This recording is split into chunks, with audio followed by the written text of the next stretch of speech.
So if you have an application that does a lot of overrides of the Angular material components, do you have a best practice or some advice to give what we should do in this situation?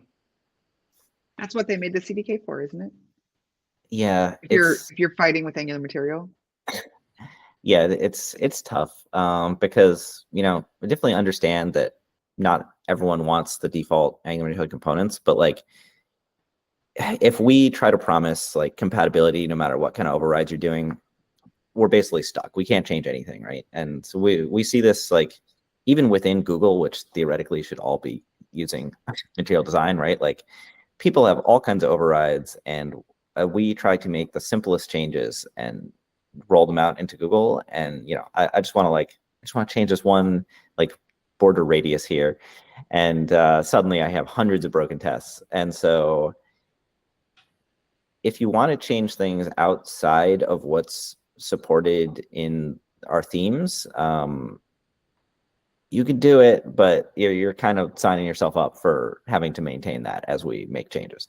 And one of the things about the new M3 ones is that there's a lot more stuff that's kind of within the scope of the theme, because we expose a lot of these design token things from the material design team as CSS variables that you can change now. So things like border radiuses actually are something that's part of the theme now. And even if there's no direct way to set them in our Sass API at the moment, I think that's something that's kind of being worked on right now by some of my teammates. But even if there's no API to do that in Sass, you can set those variables like in CSS. They have kind of crazy names like dash dash, I don't know, mat, checkbox, border radius, whatever.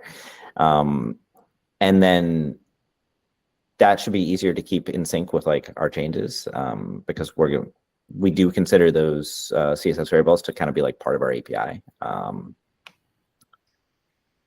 So that's what I'd recommend. Stick to doing those as much as possible. Avoid just like targeting our selectors and overriding stuff. And I know that there's probably gonna be cases where we have to do it, and unfortunately, I don't have a great answer for that. And the CDK is a good answer. Like if you want something that looks drastically different than Angular material, like you could try to build it based on the CDK components. There's not as many. We haven't had a chance to make as many like CDK components as I would like. I think we're hopefully, now that we're kind of over this M3 hump and it's out, we've been working on that for a long time. I'm hoping that we're going to have more time to work on like more CDK components for people who want things that don't necessarily look material design.